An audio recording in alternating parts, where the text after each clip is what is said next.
Hey everybody, happy Monday. You know, I'm going to be a rebel today. I'm going to be a little bit of a rebel because it is said, probably by, coaches, especially by network marketing uplines and network marketing coaches, that you should never discuss politics. No, so bad. Just don't even go there. Like our Facebook pages are our storefront, and talking about anything political is like setting yourself up for disaster because, you want to be somebody who's uplifting. You want somebody to be inspiring, which I think is so true, right? We do. We want to be inspiring. We want to be uplifting. And that's who I want to be. That's who I want to show up as.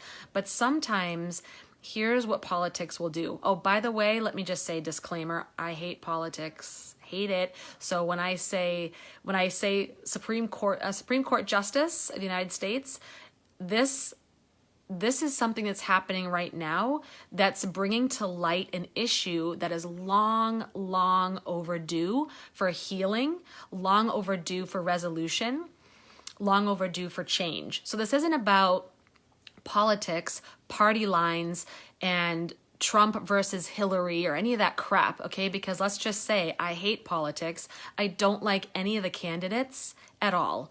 I'm not a big fan of President Trump. I'm not a big fan of Hillary Clinton. I'm not a big fan of any of them. I have yet to see any political machine that I feel genuinely cares or gives a shit about its citizens. I see everything, every system that exists in our world working against the everyday average American citizen, working in every way possible to keep us down. That means health, that means wealth, that means relationships, that means any kind of betterment, any kind of, how do I want to say this? Any kind of empowerment for the people. It's bullshit.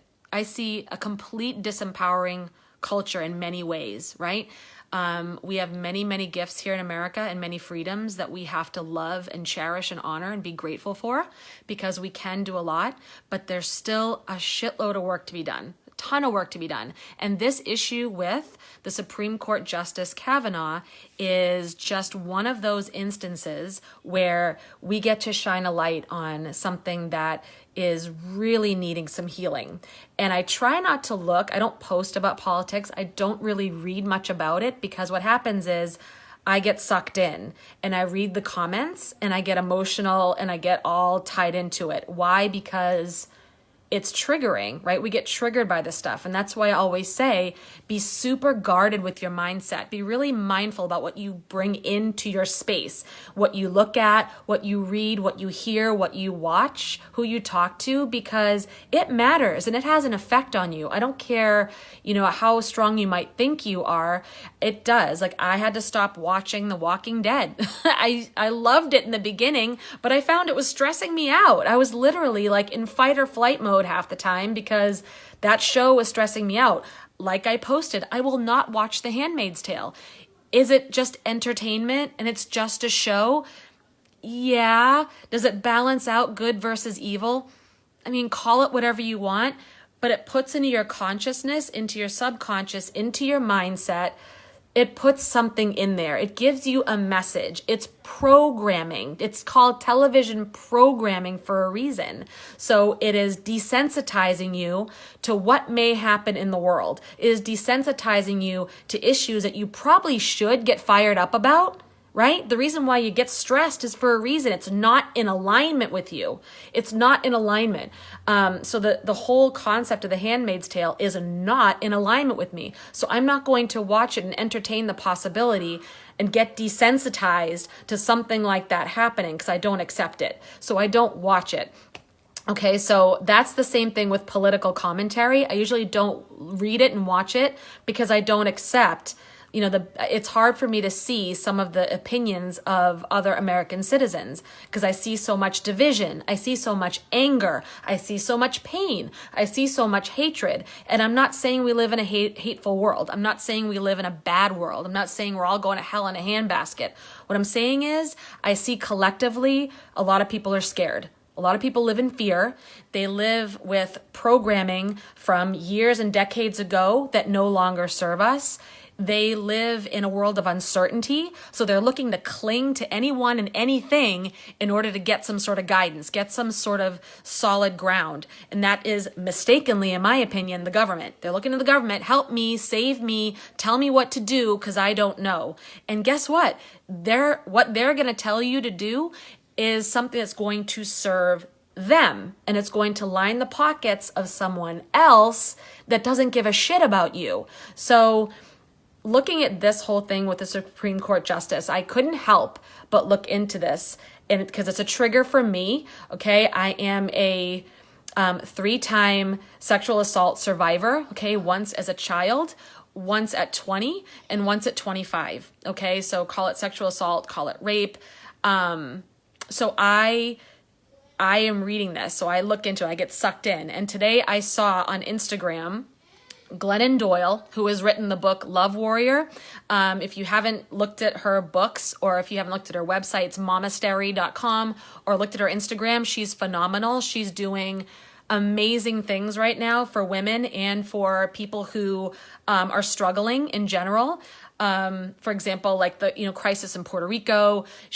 And women who are dealing with the opioid crisis and who are having babies. Like, she's doing all sorts. She's walking the talk, right? She's someone who's an activist who's really walking the talk. So she was talking about this issue, and that she got a lot of flack talking about the Kavanaugh nomination, and I believe it's Professor Blasey Ford's accusation, and she was commenting, and many women came forward and got pissed at her and said, that's just quick to defend Supreme Court Justice Kavanaugh, saying, well, he was a kid, he was only 17, why ruin everything for him now? Why should he have to pay for it now? The kid didn't know what he was doing. Or quick to judge another woman, saying it's bullshit. Like, quick to talk in, and I saw this too during the hashtag Me Too. When those posts first came out, there was so much division. There was an opposing hashtag to Me Too, right? It was hashtag not me or something like that, or sorry not me, or what, I forget what it was, but women who had not experienced. I'm going to go far as to say this.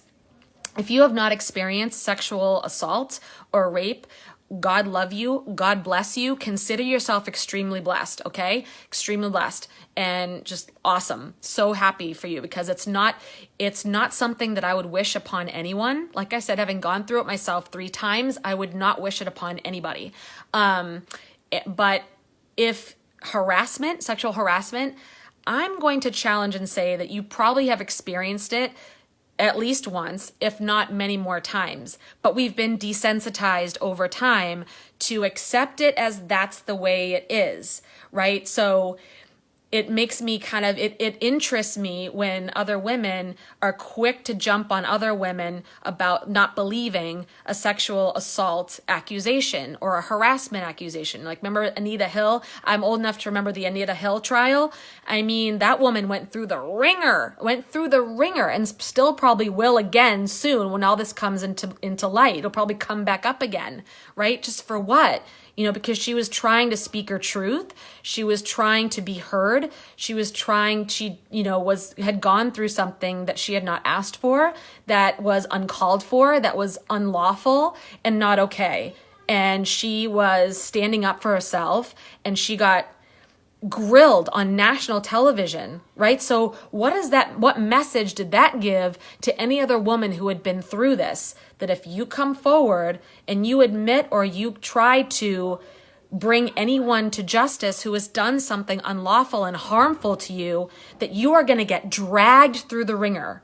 How many women have not come forward because they don't want to go through that?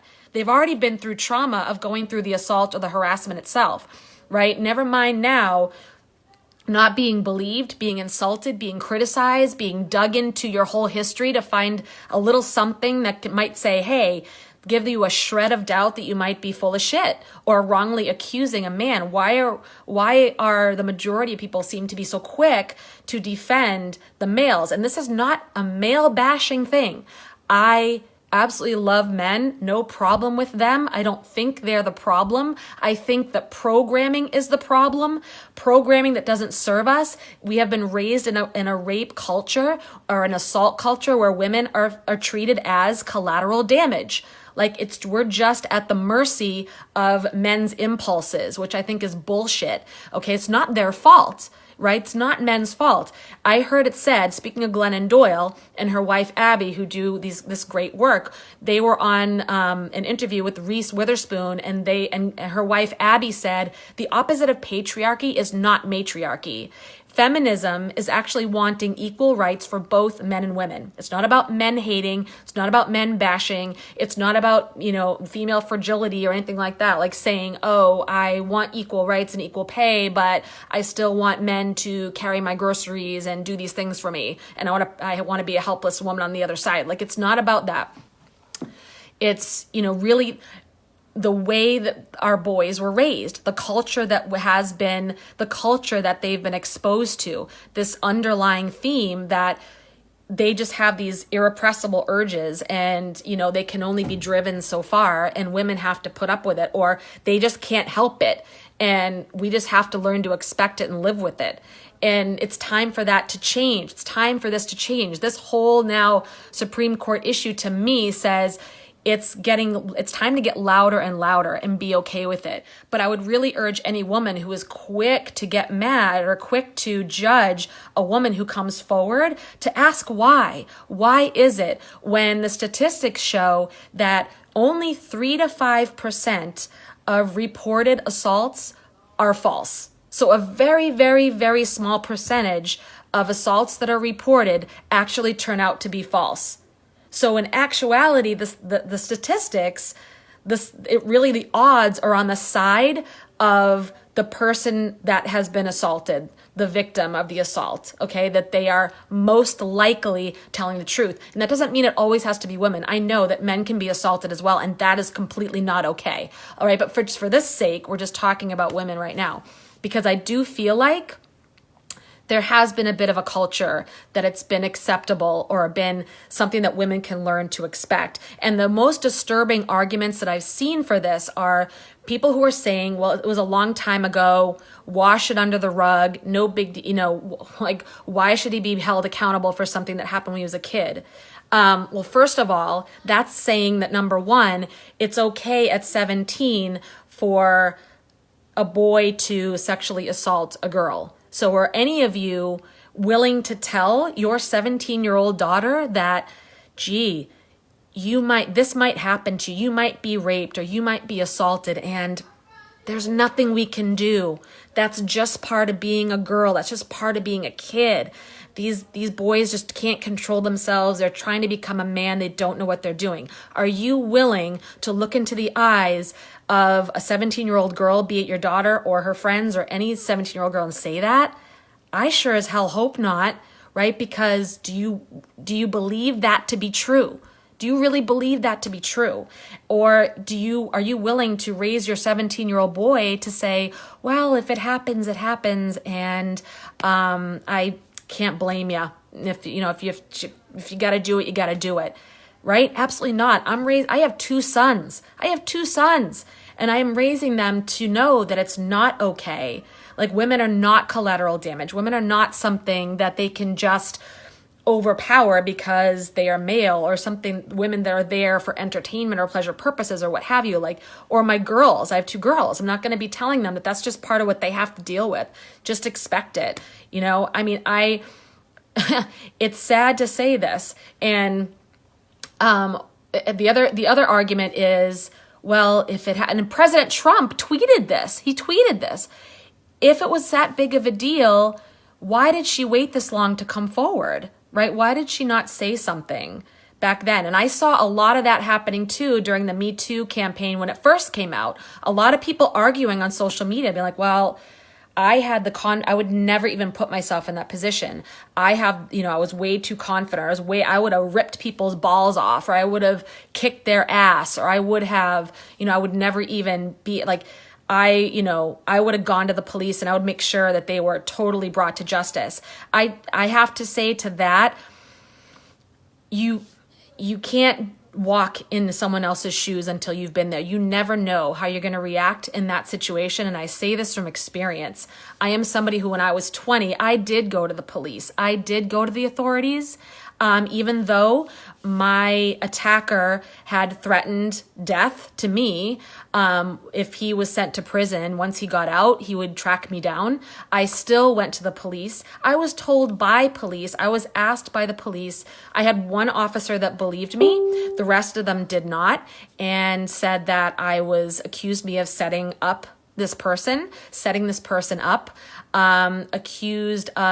asked me what I was wearing and what I said. And when I said that I had just answered the door one night wearing pajamas, what my pajamas were like, was I wearing a bra? What did I expect? Right? I mean, that was what I got. Okay. And so that was just the beginning of a very humiliating investigation for me. Not for my attacker at all, for me. Not to mention the medical examination, which was beyond horrifying. Okay. So, and I can't even be able to go into it, but this culture of women not being able to speak their truth, not being able to come forward, has to really stop. It has to change.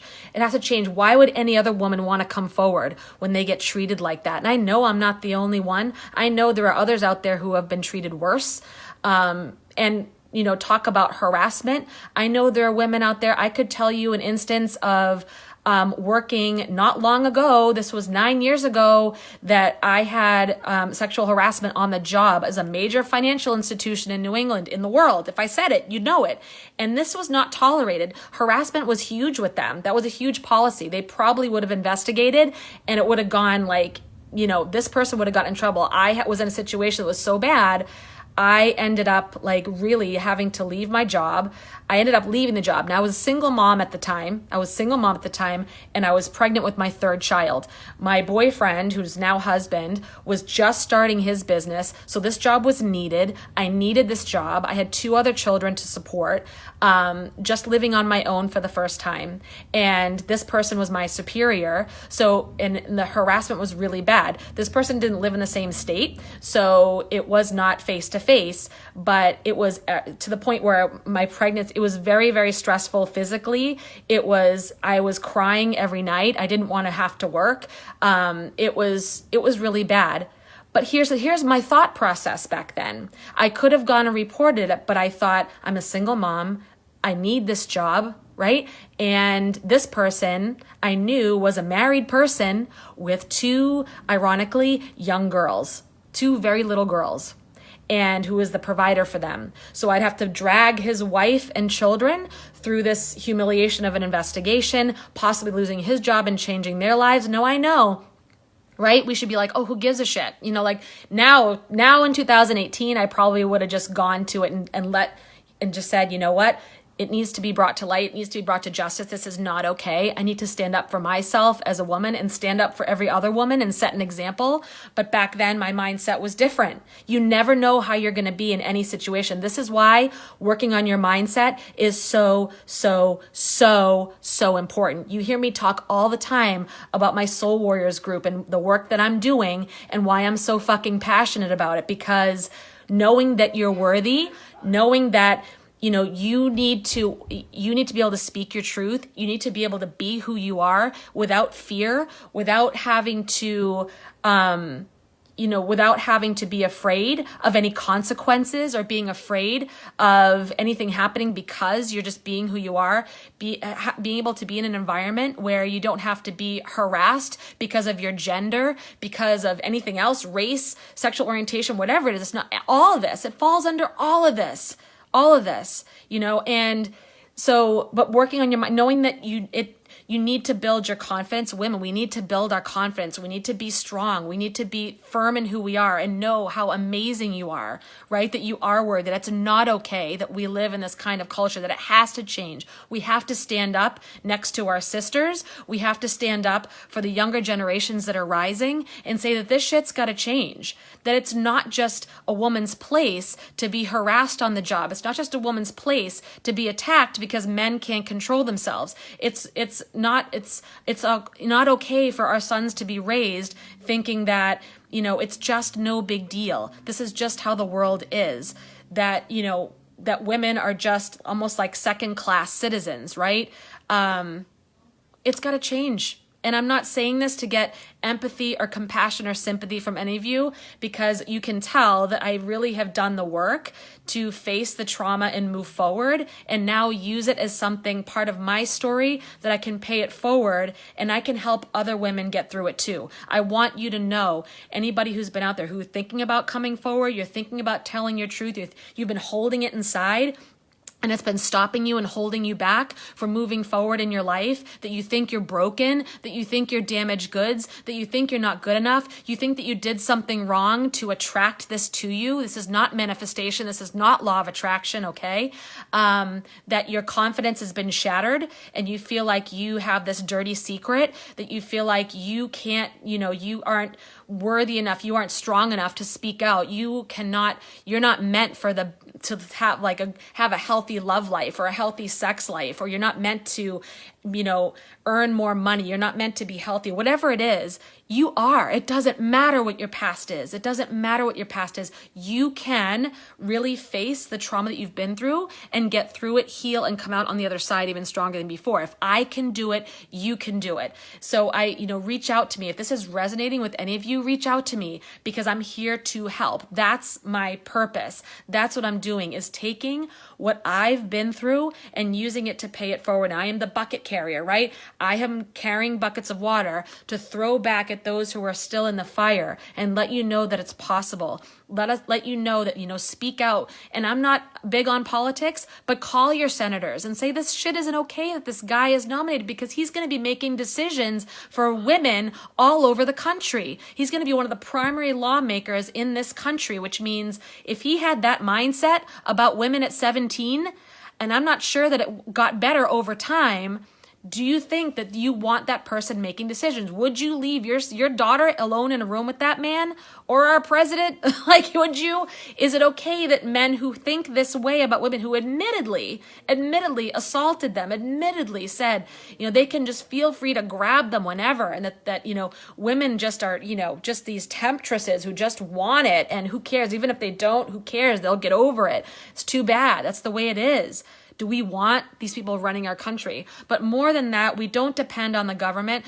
God, no. We don't depend on the government to tell us who we are, what we're worth, and what we can do in this life. We need to step up and show up in our best selves in our lives. We need to raise the next generations to know that this is not okay. This is not how the world is anymore, and that they absolutely, they have a voice. They have a voice, and it's okay. Right? So that's kind of my message today, is that this this is something that needs to change, and it's okay to speak up. It's okay to speak out, and it's okay, if you've been through something, if you've been through hard times and you feel like you just can't get out of the pit, you can't get over it, it holds you back, you live in fear, you live in doubt, and you don't know, you feel like you don't live in a world that supports you, that empowers you, that basically tells you that you're wrong, or just live with it and expect it, that you're somehow, that you did something wrong, just because you're a woman in this world, that you can't change things because of your gender. It's too late, you're too old, it happened too long ago, or it's not going to change anyway. We can't fight the powers that be. I say that's bullshit. It's time for us to do that, but we can only do that one person at a time. We can only do that by working on our mindset and being so rock solid in our own confidence, listening to our own divine guidance, that we're unshakable, that we're not allowing other people to influence the way that we show up in the world. We're not allowing people to tell us to stay small and stay silent. We're not going to allow that anymore. Okay? That this is just the way it is. We have to accept half-assed. We have to accept second best, because that's just the way it is. We have to, shrink ourselves so that other people can, I don't know, do what they need to do in the world, and that we don't matter. It's bullshit. You matter. You matter. No matter what the color of your skin is, no matter what your gender is, no matter what your spirituality is, your sexual orientation, no matter what your education level is, no matter what your socioeconomic level is, you fucking matter. And so but the only way we're going to get anywhere here is to work on ourselves, hardcore personal development. Talk to me about my Soul Warriors University. I'm going to tie it back in there because this is exactly why I'm doing this. When stuff like this comes up in the world, that is having, women are afraid, showing once again that we have work to do, that women are still being pushed down, that the culture is telling us that using our voice is not okay, and that whatever's in your past, should stay in your past. That keeps you down. That's a bunch of crap, and it's time to rise up. It's time to work together. It's time to get rock solid in who you are and what you want out of your life and be able to go for it, right? The only way we can make change is if we show up as the best version of ourselves. That's the only way to do it. One person at a time, one soul at a time. A woman who has a soul that is ignited and powerful is a frickin' force, is a force. Women have come together, and done amazing things before, right? As a collective group. We need to do this again and not fight each other, not accuse each other, not hide behind, the old patriarchal thought that the men are going to protect us, that we can't speak up, that they just don't know what they're doing. They just, we have to sort of follow their lead. We really don't. Doesn't mean we hate them. Doesn't mean we're angry at them. Doesn't mean we think, all men are this way. It's not true. Men are amazing. We couldn't exist without each other, right? So it's time for us to have equality as genders. Equality is, feminism means men and women having equal rights and working together. But it starts with making sure that our voices are heard in our culture. It's not going to be okay that people are nominated who in the past have a history of treating women like they're just disposable, or they're just at their mercy, or they're just for their pleasure or their play, whatever it is. It's not okay. And for survivors, it's okay to say this. It's okay that you are a survivor. It's okay to admit that you are a survivor. You're not a victim. You're not wrong or broken. You are a survivor, right? It wasn't your fault. So talk to me if there's someone who feels this way. And this is the first time I've said publicly that I am a 3-time survivor. It took me a long time to say that. I felt like I was wrong. I felt ashamed of it. I felt like I couldn't say anything, that I would get made fun of, that I would get criticized, that I would be judged and questioned. My own integrity, my own history, my own self-worth. And now I'm strong enough to say that's all crap. I know who I am. I know what I'm about. I know it wasn't my fault. I know I didn't ask for it. I know that no means no, and it doesn't matter. I know that, no matter what my past is, it doesn't determine my future. Right? It's just a part of my story. And this is something that I'm going to use to be able to help people get their own breakthroughs so that they can live into the person that they're meant to be. They can be that incredible divine soul that they were brought here to do. We're brought here for a reason. And you have one, I promise you. And it's not to live as a victim. It's not to live broken. It's not to live in fear. And it's not to live in doubt. And it's not to live repeating toxic patterns of crap in your life. So, if you want to get out of this kind of pattern, if you want to up-level your life, talk to me, message me. Go to my website, projectsoulshine.org. Join my my Soul Warrior University program. Go now, $22 a month, and we're going to work on building your confidence from the inside out, no matter what you've been through. And if I'm not saying don't get therapy and counseling if you need it, absolutely do. Support groups are amazing too. But working on your mindset and reprogramming this old bullshit to much more empowering language will change your life. It did for me. And so I promise you, and I'm here for you, and I'm reaching out to you right now. So let your voice be heard. Let the changes be made. That we're on the beginning of a new age, I promise you, where we are going to see women come out in a power and a passion like never before. So I love you all so much. And I hope that if you found that this resonated with you, or if you know someone that may need to hear it, to share this out. And because it's our time. It is truly our time. And you've got this. You've got this. And you're beautiful and you're amazing. And I can't wait to connect with every single one of you. All right. Love you, and I'll talk to you soon.